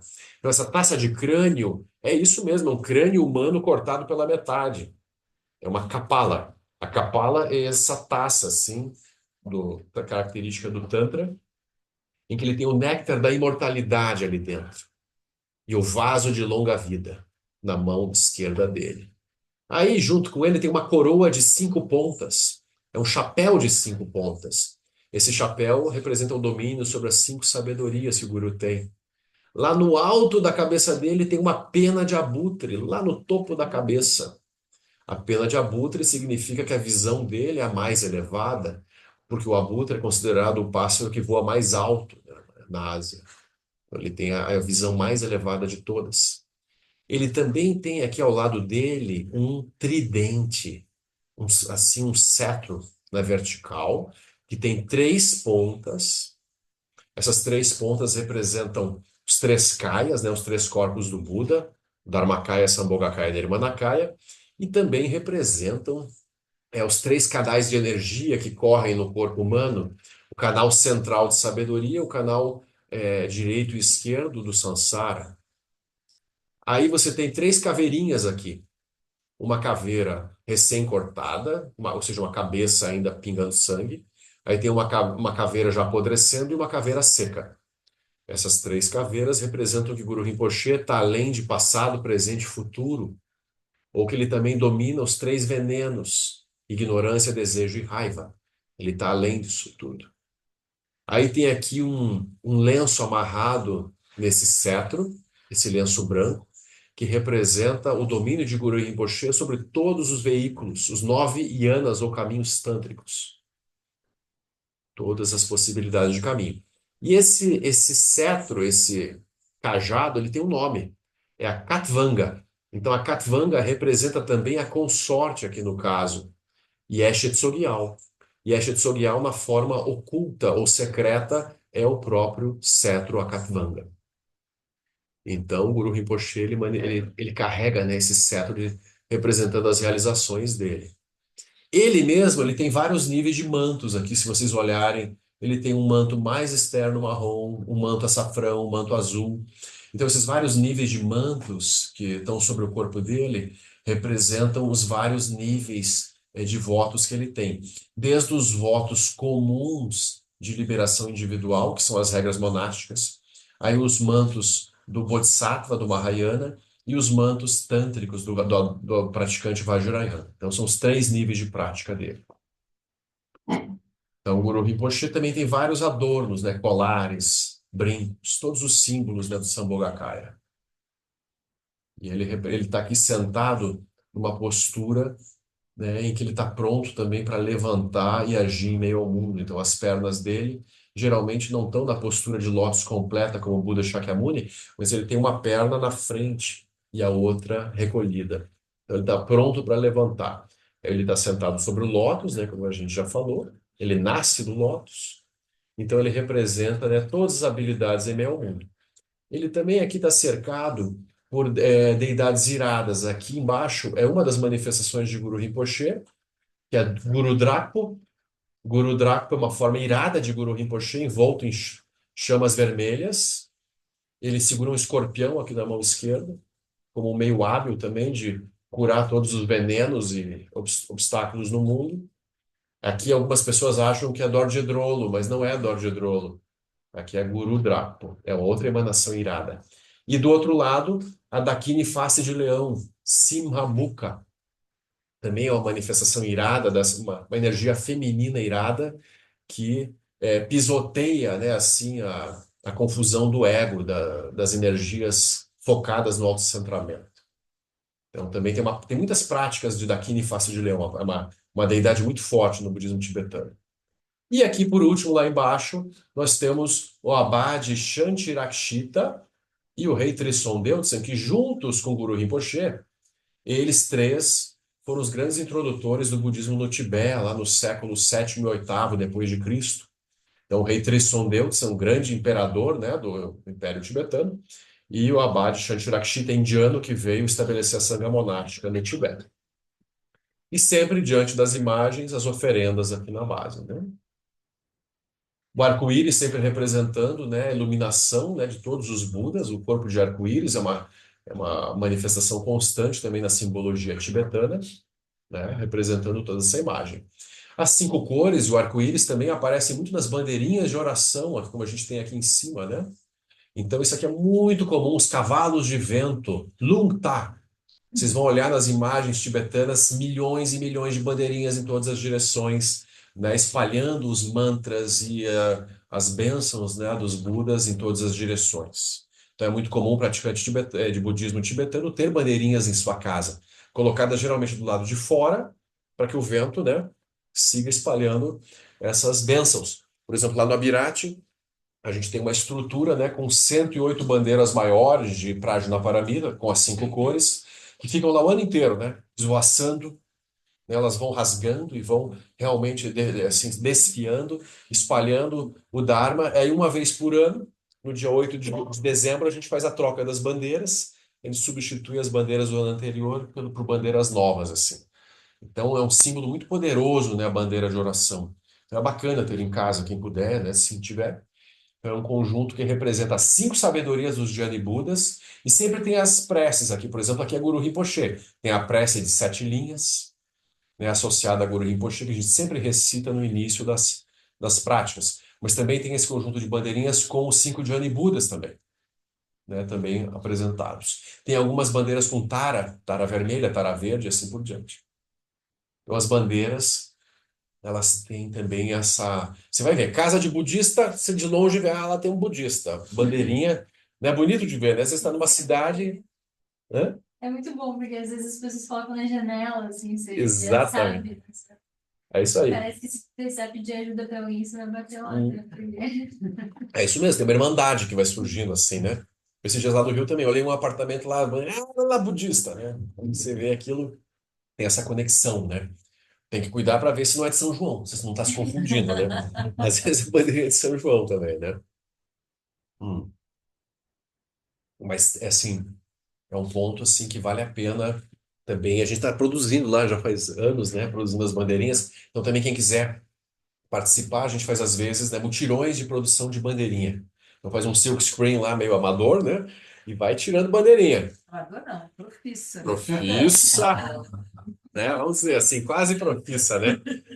E daí depois tem que costurar as bandeirinhas, né? E fazer os cordõezinhos. É um artesanato muito bacana, porque daí é uma atividade em grupo, em que a gente está lá recitando mantras e se alegrando e fazendo algo positivo, né? Daí a pessoa lembra assim, podia estar roubando, né? Mas não, tô aqui fazendo bandeirinha, né, de oração. Uma coisa boa. Tem conjuntos para vender? Nossa, que coincidência! Não imaginaria, né? Mas, né? Puxa, né? Isso é melhor que encomenda. Mas tem sim os conjuntos de bandeirinha. É interessante, assim, de hastear, amarrar, né, do lado de fora da janela, ou no quintal, cada um, né, assim. Ou dar de presente para alguém também é bom, né? É outro símbolo do Dharma muito forte, né? Muito bem. Então aqui, a gente chega também então aqui na imagem do Buda Akshobhya da cor azul. A gente já encontrou o Buda Akshobhya lá em cima no altar, né? Mas aqui ele está numa imagem mais tradicional. Então o Buda Akshobhya, geralmente ele é da cor azul escura mesmo, e ele geralmente ele está no mesmo gesto de mão que o Buda Shakyamuni, a mão direita virada para frente, assim, tocando o chão. E na mão esquerda, ou é uma tigela de mendicante, como está nessa imagem, ou às vezes é um Vajra em pé, assim. Aquele cetro que a gente falou, né? Às vezes ele está assim sobre a mão dele. Então ele representa a família Vajra, ele representa a superação da emoção perturbadora da raiva, especialmente, e ele está associado à sabedoria do espelho. Então, ou seja, como entender os seres no contexto em que eles se encontram, sem distorcer as histórias dos seres.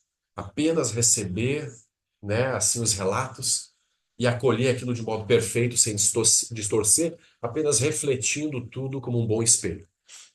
Então, essa é a sabedoria do Buda Akshobhya.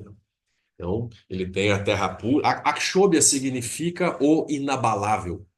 Então, a palavra Akshobhya, inabalável, e ele, né, é o Buda que rege, que emana a terra pura de Abhirati. Abhirati em sânscrito significa grande felicidade. Então, é uma das terras puras, né, dos Jnani Budas. Então, tem toda essa descrição. Então, Abhirati é como se fosse um lugar celestial, assim, onde os seres praticam e alcançam a iluminação rapidamente, né? Então, quem quiser, né? Né? Então tem essa coisa, né?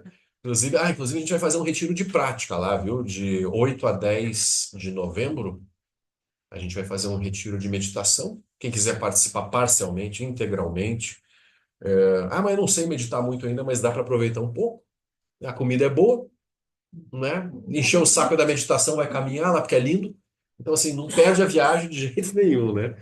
Então é muito interessante, assim. A gente abriu essa semana as inscrições, né?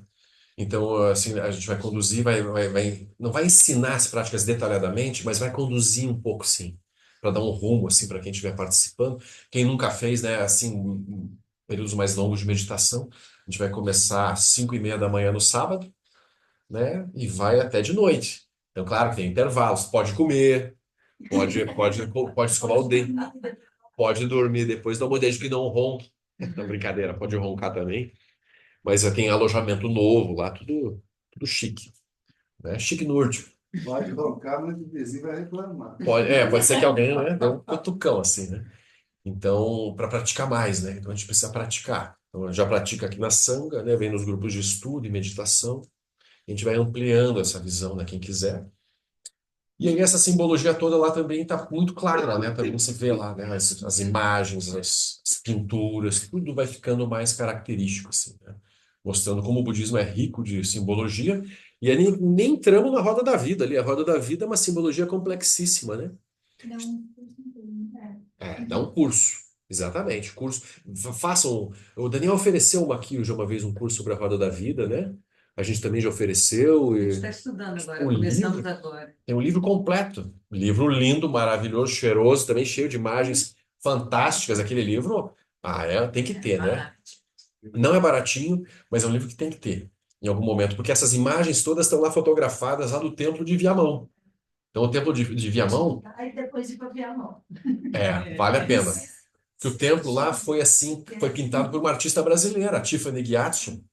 A Tiffany é uma brasileira que estudou pintura tibetana lá com os tibetanos, no centro Norbolinka, lá com os tibetanos, assim, maravilhosa a pintura dela. Então, o templo é lindo, é muito lindo. É um templo, não é porque é nosso, assim, mas é difícil um templo bonito como aquele, a composição que foi feita lá, sabe? O traço dela é muito delicado, essa roda da vida é de lá, é da pintura dela, né?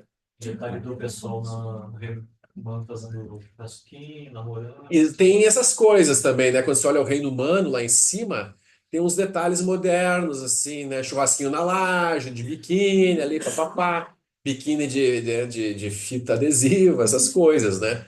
Então, assim, mostrando, né, modernidade do Sansara. Tem também aqui no Reino dos Infernos, tem um tanquezinho de guerra, né? Tem mostrando as guerras também como uma coisa infernal. Então, o Lama Santa introduziu uns tons, assim, né, de novidades, né? O videogame da caveirinha aqui, né? Ele se inspirou nos filhos dele, né? Mas tudo bem, né? Não são só os filhos dele.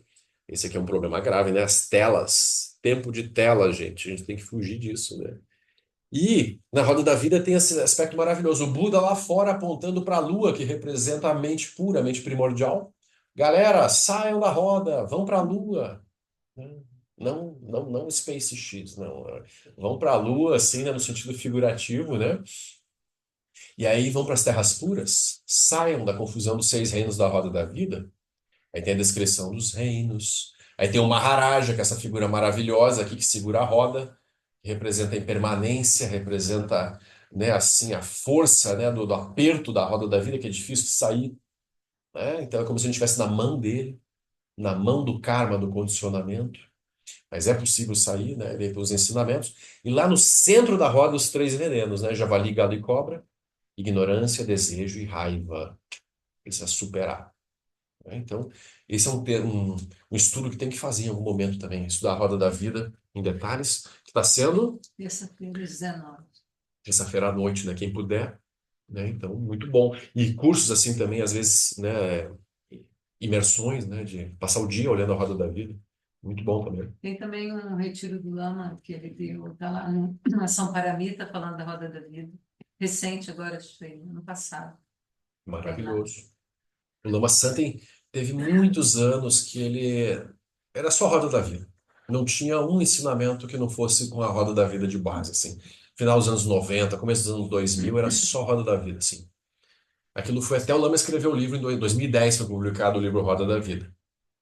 Antes a gente tinha a fita VHS, a Roda da Vida, produzido lá em Curitiba. O Lama filmou lá na Praça do Japão, quem conhece lá Curitiba. Daí ele falando assim, foi filmado, né? Aí, em 2003, a gente lançou o VHS da Roda da Vida. Teve lançamento, noite de lançamento. Foi lindo.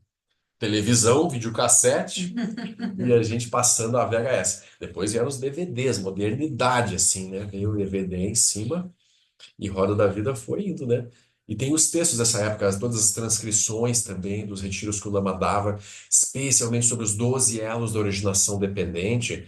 Não tem material mais rico do que os daquela época, final dos anos 90, começo dos anos 2000.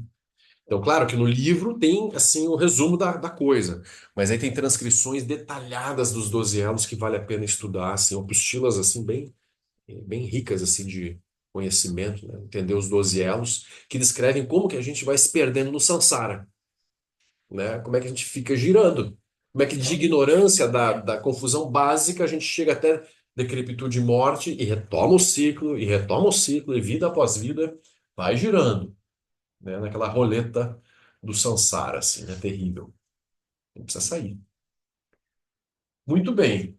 Perguntas, gente, de qualquer coisa da simbologia. Tinha alguma coisa aqui que vocês também tinham curiosidade, dúvidas? Uma coisa que eu falei para a Kátia, eu vou deixar um convite, não sei se eu já falou com você, para ver se a gente consegue organizar para frente, que você já fez aqui, e complementa isso que você está fazendo aí, que é uma explicação das preces. Ah, sadhana. Sim, vamos fazer. Mas não dá para fazer uma palestra, a gente tem que fazer um mini curso mesmo, que é longo, né? A gente faz um sábado aí, quem puder, né? A gente faz um sábado, manhã e tarde. São todas em tibetanos, né? Ó, as preces são todas em tibetano, os mantras sempre são em sânscrito, e tem um refúgio no início ali que é em Pali, é aquele Buddham Saranam Gacchami. Então aqui a gente vai encontrar essas três línguas e o português também, muita coisa já traduzida, né?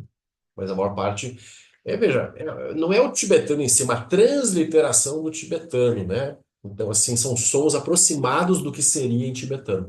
Porque o alfabeto tibetano mesmo, ele não tem as letras românicas, assim, né? Não sei se você já viu, você viu as letras? São muito parecidas com as letras também do Devanagari, no sânscrito. São alfabetos específicos, né, para conseguir escrever aquela língua. Inclusive, o alfabeto tibetano, veja, o tibetano já era uma língua falada, né, há séculos e séculos, mas aí no século VII, o rei Songtsengampo, ele encomendou um estudioso, Tomi Sambota, ele mandou Tomi Sambota para a Índia para aprender os vários sistemas de escrita da Índia e inventar o alfabeto para a língua tibetana, que era uma língua só oral, não tinha linguagem escrita.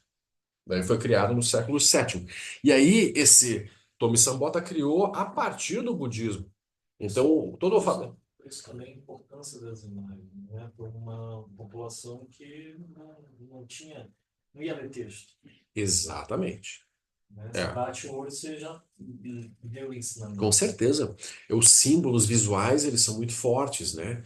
Então, tem as pessoas que também são das letras, que vão ler, vão querer estudar tudo, mas a grande parcela da população se conecta com imagens, como, por exemplo, assim, uma foto do Dalai Lama para os tibetanos é uma coisa assim, nossa, é alegria. Eles preservam aquilo. No Dalai Lama eles veem o Buda. Eles veem o budismo todo sintetizado na foto de uma pessoa. É impressionante, né? O poder da imagem. Então, os tibetanos usam muito isso, né? Você vê aqueles templos maravilhosos, cheios de pinturas e adereços e tudo, simbologia cósmica, né? Tudo isso é aparecendo como meio hábil, né, para ajudar as pessoas. A maioria dos tibetanos não sabia ler. Até hoje não sabe ler. Estão aprendendo a ler chinês agora, infelizmente, né? Não estão aprendendo mais tibetano, estão aprendendo chinês nas escolas. São obrigados a aprender, né, o mandarim.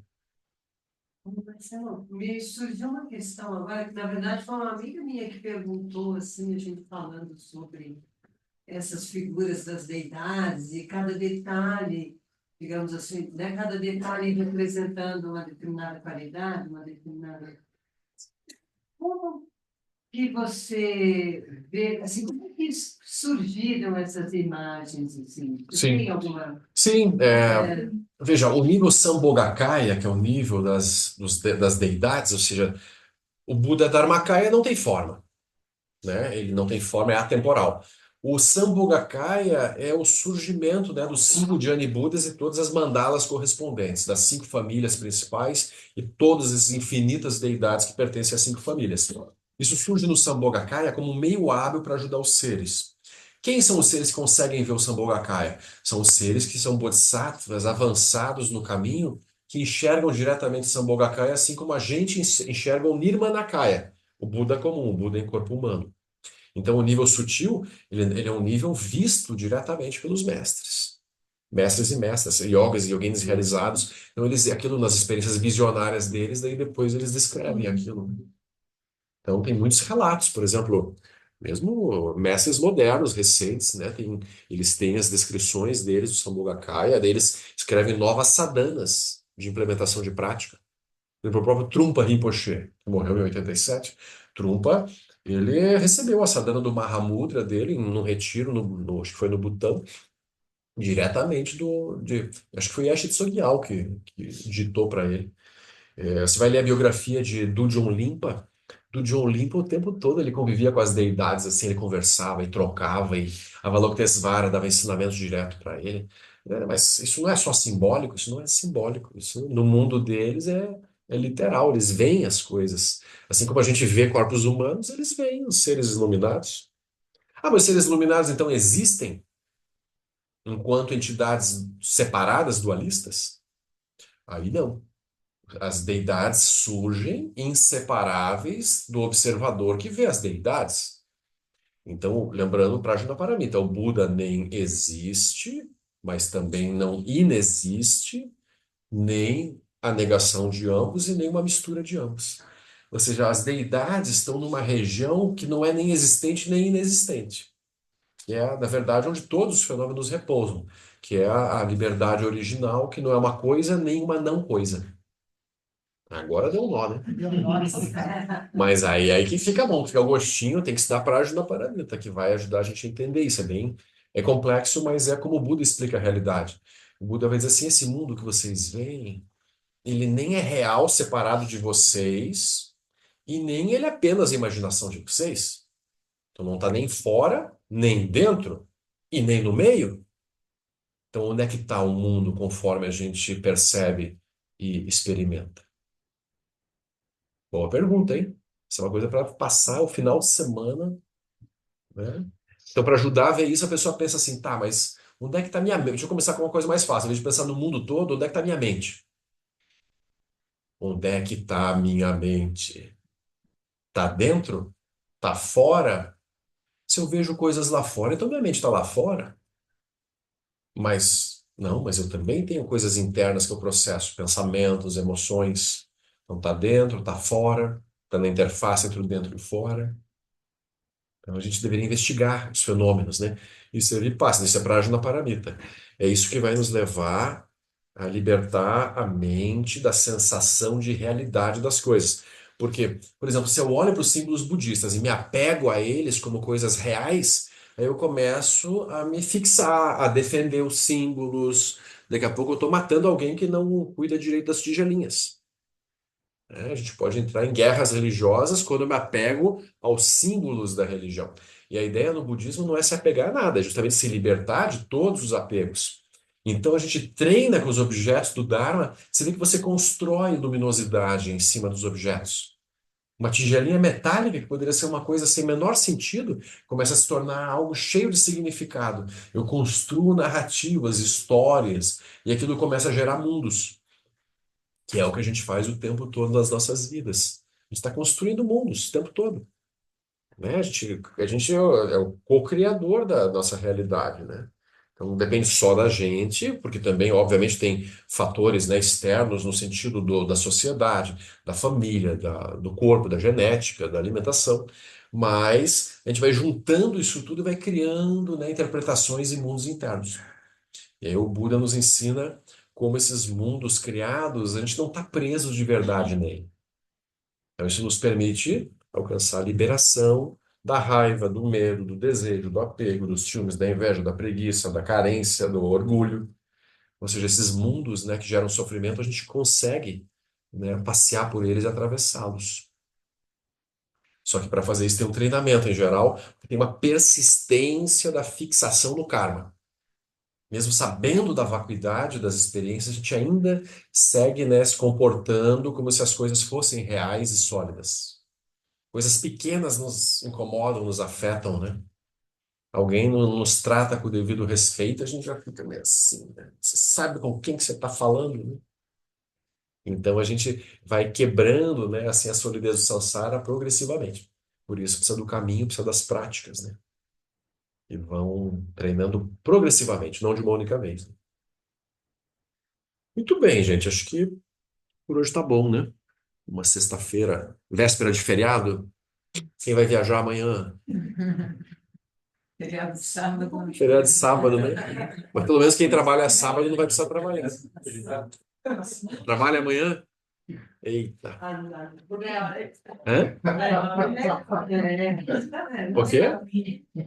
Vai ganhar hora extra. Ah, é verdade. 100% de hora extra.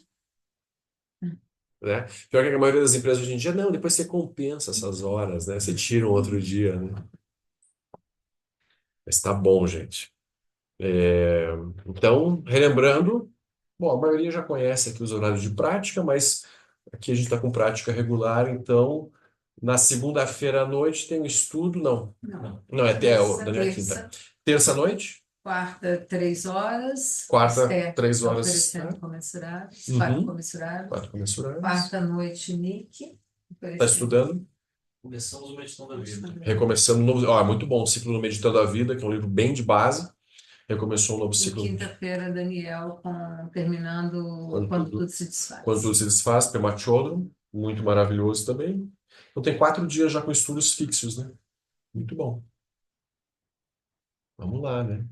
Você está fazendo yoga uma vez. Uma vez por mês no sábado. Tô pensando em marcar até no dia 26, inclusive.